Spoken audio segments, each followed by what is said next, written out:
and thanks for listening to the Adulting is Easy podcast, where we make adulting easier by making money easier. This is your host, Lauren, and I'm joined today by Chris Campbell, a fire protection engineer and code consultant based in Washington, D.C. He has a bachelor's and master's from the University of Maryland in fire protection engineering. Chris has used his analytical side to become adept at navigating credit card rewards. Since 2014, Chris and his wife haven't paid for a personal flight nor a personal hotel. That's almost 10 years. That's crazy. When Chris isn't consulting or using his travel rewards, he's spending as much time as possible with his wife and their 3 young children. Thanks for joining me, Chris. Yeah, Lauren, thanks for having me. Excited to chat about credit cards and what we can do with them here today. Me too. I'm excited to learn about this because I know I'm not being efficient in this way. So today's podcast episode is brought to you by my new company, House Money Media. Tom Brickman, the frugal gay, Alan Corey, real estate maximalist, and me, Lauren Keene Amman from Adulting is Easy, have joined forces to launch a new generation of real estate investors by forming House Money Media. Signed up for a membership today.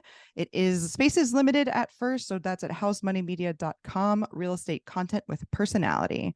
So our goal for today is to make adulting easier for listeners by discussing a personal finance topic, since managing money is a big part of adulting. So today, Chris, let's talk credit card rewards.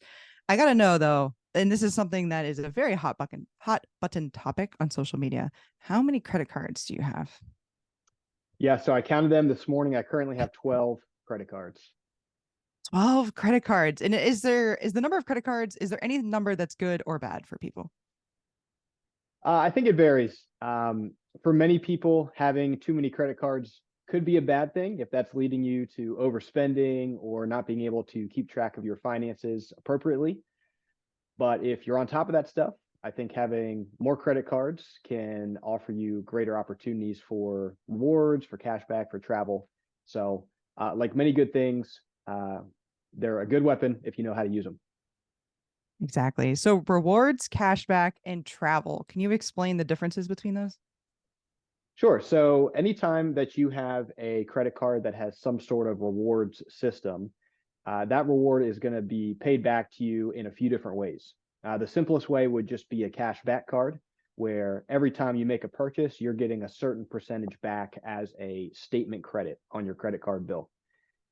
Many cashback cards offer 1% cash back, some 1.5%, some up to 2%, depending on the card. So that's very simple. It's just you spend the money, you get a certain percentage back. For folks who maybe don't want to spend a lot of time thinking or planning through how to use credit cards, that could be a good option. It's just you swipe the card and you get a certain percentage back. If you are looking to do something more with your credit cards and specifically travel, then there are many credit cards that offer travel rewards. And that could be in the form of an airline mile or a point.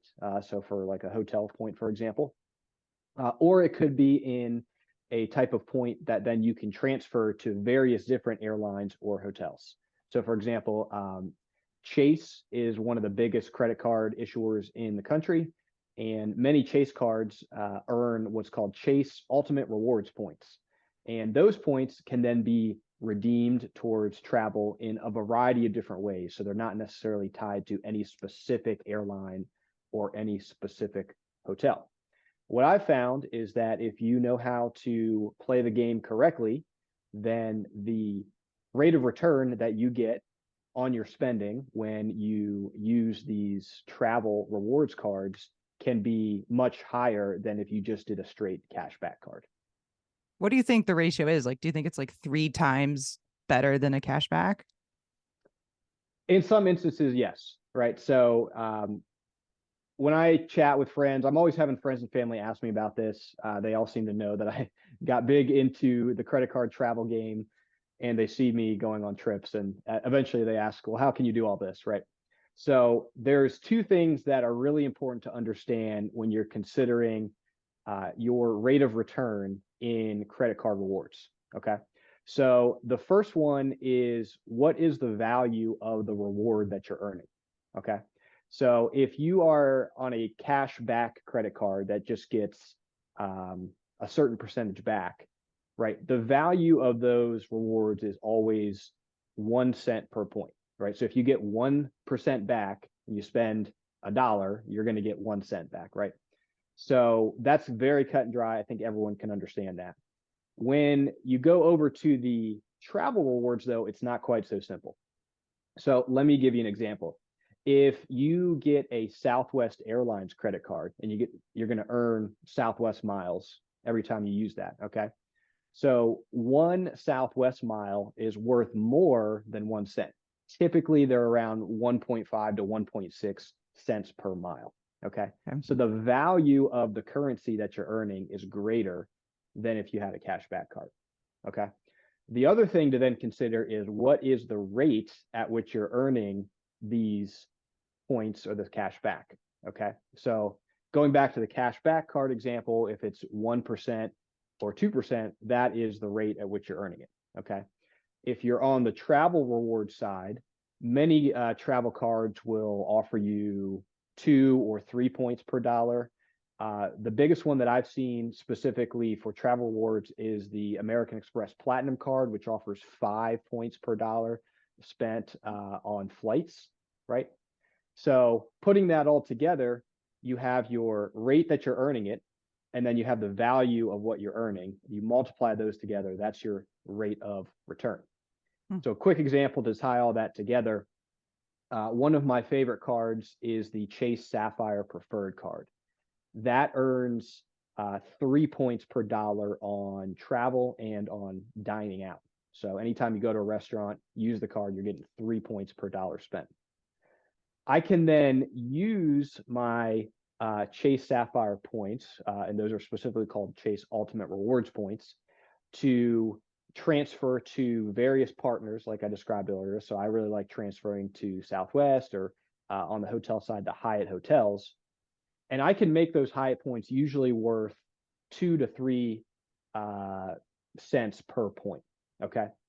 So if you're earning 3 points per dollar and the points are worth 3 cents a piece, you're really getting a rate of return of at least 6% on your spending. Right. Huh. Yeah. So a little bit in the weeds there, but if you can understand those things, then you can very easily evaluate which cards are going to be best for your situation. Can you also get Hyatt rewards? Like, doesn't Hyatt, don't they have where you're like, you stay 12 nights, you get one free? Like, do you get that too when you're paying for with points? It depends on the program. So specific Okay. to Hyatt, if you stay in a Hyatt hotel, regardless of the method of payment, whether you're using a credit card or debit card or cash, you're going to earn a certain number of Hyatt points just for staying there. That's their own loyalty program. And then on top of that, if you use the Hyatt credit card, for example, you're going to earn additional points. So I do have the Hyatt credit card. Anytime I stay at a Hyatt, I use that. And I think you're getting right now it's 4 points per dollar, plus then the points that anyone gets at Hyatt just for staying there. So when you stack those, it's usually about 9 or 10 points per dollar that you're getting for a hotel stay. Now, I will point out what may be incredibly obvious here. It would be better from a budget perspective. I'm not talking about life goals and life happiness, but from a budget perspective, to do the cash back if you weren't going to travel anyways, right? Because you take the cash, you use it for groceries or your needs versus your wants.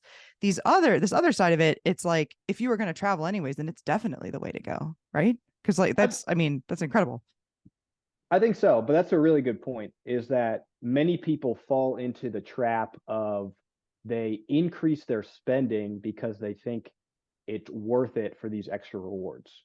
And that's actually, it's not a good move, right? So in the example we just discussed, the rate of return was what, 6% that we talked about. So it makes absolutely no sense to spend an extra $100 to gain $6, right? That's essentially what you're doing. So Right. if you get into the credit card game thinking that it's worth it to spend more just to earn the points, that's not true. It makes no sense from a math standpoint.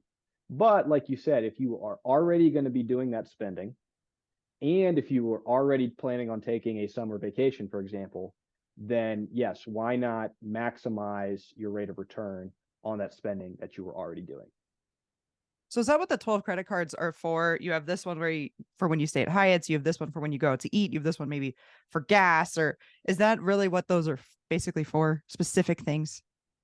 Yeah, that's part of it, is that the different cards have different categories that earn different rates, right? So I mentioned the Chase Sapphire card, which earns, 3 points per dollar on dining. So that's a great one to use when you're at a restaurant. And then I have my Hyatt card, which I use at Hyatt hotels. I have another card that gets 2 points back on gas. So anytime I'm doing that, I'm going to use that card.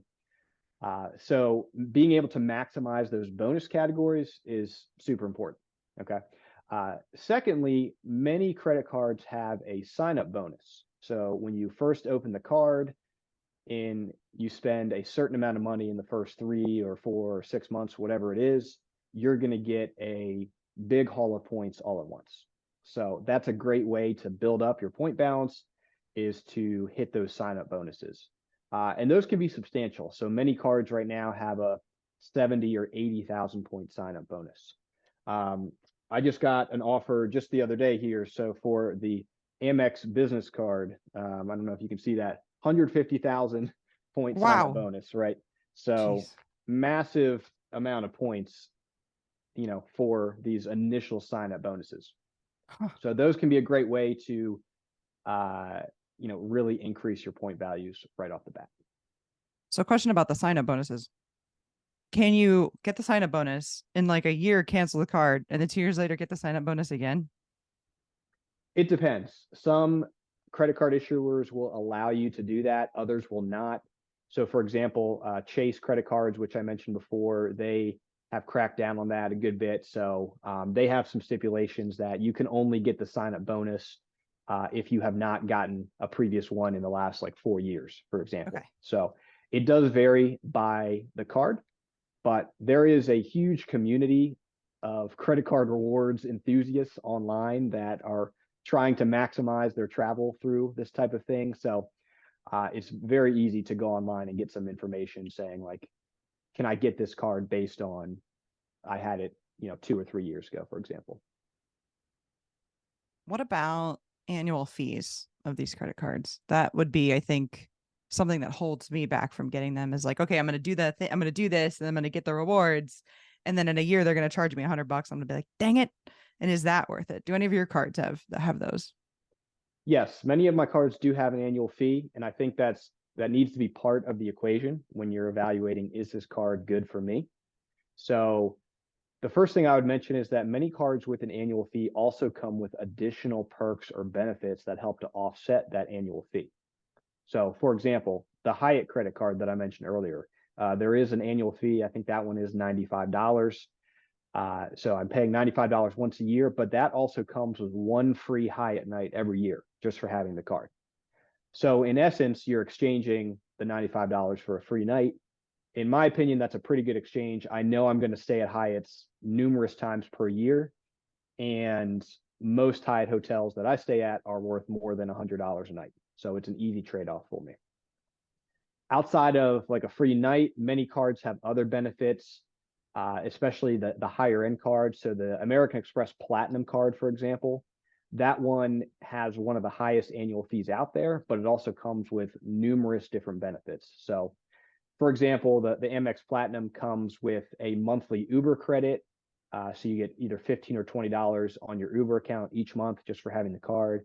Hmm. It comes with an airline fee credit at an airline of your choice of $200. So if you travel, it's fairly easy to use that. It comes with a streaming service reimbursement. So it'll reimburse you for up to $20 worth of streaming services every month. So you do the math, and that adds up to a good number of credits and benefits that can help to offset the annual fee. How do you keep track of these things?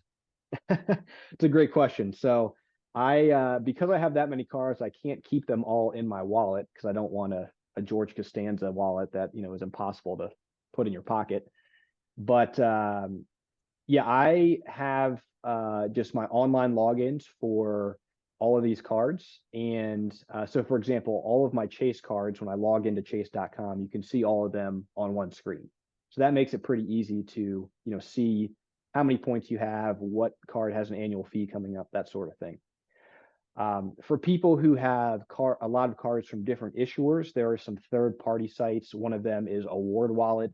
That might be the most popular site that allows you to kind of aggregate all of your different cards and then see the total number of rewards for each all on one screen. Okay, cool. I'm going to put that in the show notes, the description of this show. Trying to think about what has been holding me back from diving headfirst into this, because I'm still using cashback cards. That's just, that's just what I've been doing. And I have like one of those 1, 2, 3s, 1% on everything, 2% on gas, 3% on groceries, or something like that, right? So the annual fee was one that I could think of. The tracking was another. Effect on your credit.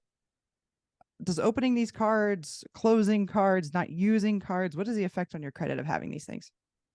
I think for most people that I know that I've talked through that have opened up a few travel credit cards, the net result 6 months or a year down the road is actually an increase in your credit score.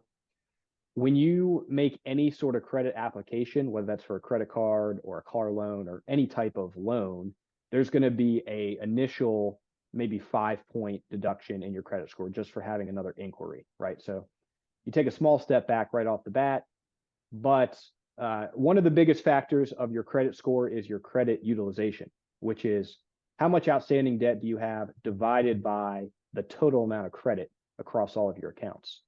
When you open a new credit card, it is increasing the total amount of credit typically. So the denominator of that equation is getting bigger, which means your utilization is lower. The lower utilization is resulting in a higher credit score. And I think the last time I checked in the FICO equation, utilization is like 30%. So it's a big chunk of your credit score. Yeah, it's definitely a big chunk, but also so is your length of credit history, which would be on average shorter if you were to open 3 or 4 cards this year. It will. So, and there's two things that go into that length of credit history. It's the total length. So how long has it been since your first credit line opened? That one will not be impacted by a new credit card. But then the second part is your average length. That will obviously reduce when you open, each new card or any type of loan. So I would say if you are planning to, let's say, buy a house in the next 3 to 6 months, now is not a good time to get a new credit card because there is going to be a initial reduction in your credit score. But if you're quite a ways out from any major purchase like that, I think the net impact will be a positive for most people.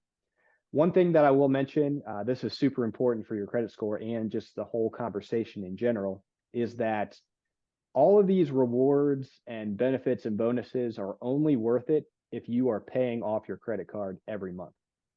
So if you are getting a rewards credit card and carrying a balance on your credit card, the interest will by far wipe out the value of any rewards. So I looked up this morning on creditcards.com. As of the beginning of August this month, the average interest rate on a US credit card is 21% APR, right? So we talked earlier about what is the rate of return on my spending. Maybe a good rate of return is 6. So it would be a terrible decision to pay 21% annual interest in order to get a 6% reward, right? That makes no sense at all. So anyone in the audience who is considering getting into credit card rewards, I would strongly suggest you only do that if you are paying off your credit card balance every single month. Do you ever get to a point? That's a great point, Chris. Do you ever get to a point where you have so many points that like you can't even use them? Yeah, I'm in that right now. I have several 100,000 points and have young kids, which makes it a little bit harder to travel than before we had kids. So that is a challenge, but I mean, that's just the stage of life that my wife and I are in right now. I do like it though, because when we are able to travel, whether it's with the kids or without the kids, we do have a pretty good stockpile that we can maybe splurge for a little bit nicer hotel than we normally would if we had been paying cash, for example. Another great way to use points is for hotel upgrades. So if you're traveling for business, for example, maybe your company is paying cash for your rate, at a hotel, you could use points to upgrade to a nicer room, to a suite, for example, or you could just on a personal vacation, just pay the extra points and go right into a suite. So there are ways that you can use points to increase the luxury of your travel experiences when they happen. Do you ever get upgraded for free? Like, do you ever have like some status at Hyatt or one of the airlines and they're like, oh, Mr. Campbell, would you like to have a suite or would you like to go to first class or something like that? I've never gotten a free upgrade to first class on a flight. I've flown higher classes, business classes many times, but those have always been because I booked that type of fare. On the hotel side, I've been upgraded many times to a nicer room or to a suite, or to some other thing like club level where you get the free lounge and breakfast. Some cards will come with that as a perk of the card. And then other times, just you being a certain status level. So for Hyatt, for example, depending on your level of status in the Hyatt membership program, you may experience more frequent upgrades. One thing I always point out is that being kind to the people at check-in is a great way to get upgrades. People always scoff at that. They're like, that never happens. That's happened for me many times. Simply just being kind, asking the front desk person how the day is going, telling them what, why you're there, just, being a kind, personable person when you're meeting with them has led to many upgrades for me and my wife. That's happened to me before at the Mirage in Vegas. We were just being like super nice, very chill with them. And they were like, you know what? I'm going to add $200 of MGM credit or whatever for, and I was like, that's awesome. That was really nice. And they were like, we felt good Nice. about the place the whole entire time. Yeah, absolutely. So you said you got that offer for the Amex Platinum business card. What's the point of having the business card? Can you use those rewards personally? Yep. So a business credit card is going to be for people who either are business owners or are authorized to make financial transactions on behalf of a business, right? So I am a small business owner. I own my own business, and therefore I have certain personal cards, and then I have business cards that I use for my business expenses. The person that is on the account is able to make the decisions for how those points are used. So yeah, I mean, I travel for business occasionally, and that could be flights, hotels, etc. So that's a great way to help offset some of those purchases, especially for me as the business owner, because whether the business is paying for it or I'm paying for it out of a personal account is still kind of within my realm of spending. So one thing that I've found is that business credit cards often have higher sign-up bonuses than maybe the similar personal card, but they often typically have higher minimum spending requirements, right? So there are some business credit cards where it's going to be a huge six-figure sign-up bonus, but then they're going to want you to spend at least 10 grand in the first 3 months. So for many people, that is more than they do for their personal spending in a 3-month span. Whereas many businesses spend that no problem, right? Yeah. So, I mean, I'm not saying I buy that many sheets and blankets, but I buy a lot of sheets and blankets. yeah. So yeah, I mean, business credit cards are great. One thing too is that those sit on a business credit report. So anytime you apply for a business credit card, that line of credit is not sitting on your personal credit report, assuming that you put your business tax identification number in on the application. So for me, I have several business cards, and those do not show up on my personal credit report. And then they don't help your personal credit either. Correct. You essentially have a business credit score that is separate from your personal credit score. Well, Chris, I think that covers the questions that I had. Was there anything you wanted to add before we wrap up? Yeah, I think it's worth reiterating that, like I mentioned before, credit cards are a great tool that can be used to get you a lot of cool travel. My wife and I we've traveled all over the US, we've traveled to Europe many times and other parts of the world for free or vastly reduced prices versus if we had paid cash. That being said, credit cards can get you in trouble if you don't know how to use them. So for anyone listening, if credit cards are going to lead you to overspending, to spending beyond your means or more than you would have otherwise, it's probably not a good idea to go down this road. And then secondly, everything we talked about is void if you are not paying your credit card balance off in full every month. So don't fall into the very common trap of getting a nice fancy rewards card and then paying 21% interest on that balance that you're carrying. Make sure you pay it off each month. And that's what those credit card commercials show you too. Like everybody has like the rewards card. There's one for the NHL where they all have, there's 3 of them and they have 3 different NHL cards and they all throw them down at the table and try to fight to buy the meal for the points. And it's like, guys, it doesn't work like Right. that. Right. Exactly. Yeah. The credit card companies are great at marketing their products to make you think you're getting the best deal ever by getting these reward points. And the fact is, it is a good deal if you are controlling your spending and you're paying off the balance every month. If you're not doing those things, it's a very bad deal for you, and it's making the credit card companies a lot of money. Well, for them to give you the rewards, somebody's paying them. Exactly. All right. So you mentioned Award Wallet. Is there anything else listeners should be aware of? Any other tools, resources? Yeah, absolutely. There are numerous websites and Reddit communities and threads talking about all this sort of stuff. Probably the biggest and most well-known credit card reward site is The Points Guy. So it's just thepointsguy.com. He has been around for 10 plus years, has a huge team of contributors and writers, and they are constantly putting out new content. So anything you could possibly want to know about credit card rewards, you can find on that site. And they also regularly update a list of like, here's the best current offers, here's the best current cards for this type of spending. So a lot of good resources on there. Any credit card issuer, so Chase Bank, Citibank, they also have resources on their site.